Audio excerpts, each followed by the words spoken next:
Ортағасырлық сардобалар бұл орталық Азияның құрғақ және шөлейтті аймақтарында суды жинау мен сақтау үшін салынған бірегей инженерлік құрылыстар. Олар негізінен керуен жолдарының бойында, елді мекендер мен жайылымдарда орналасқан. 1. Сардоба дегеніміз не? Сардоба сөзі парсы тілінен аударғанда сарт суық және об су дегенді білдіреді, яғни суық су мағынасында. Бұл жауын-шашын мен еріген қар суын жер астында сақтайтын күмбезді су қоймасы. 2. Құрылыс ерекшеліктері. Сардобалардың сәулеті өте берік әрі функционалды болған. Пішіні көбінесе дөңгелек пішінді, үсті күмбезбен жабылған. Күмбез судың буланып кетпеуін және сырттан шаң тозаңның түспеуін қамтамасыз еткен. Материалы олар күйдірілген кірпіштен қаланып, су өткізбейтін арнайы ерітінділермен сыланған.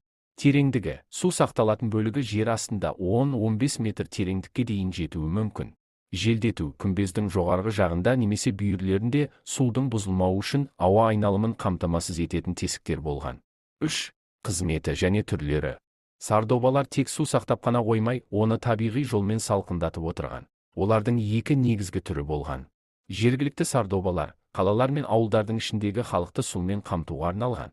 Жол бойындағы сардобалар, Ұлы Жібек жолы бойында әрбір 25-30 шақырым сайын бір күндік көшелер салынып, керуендер мен жолаушылар үшін аялдама қызметін атқарған. 4. Қазақстан аумағындағы сардобалар.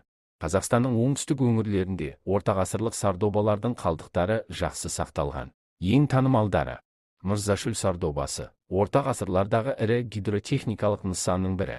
Қапланбек сардобасы, Түркістан облысы аумағында кездесетін ежелгі су қоймасы. Ақыртас маңындағы құрылыстар, Жамбыл облысындағы кешендерде де су жинау жүйелерінің іздері бар.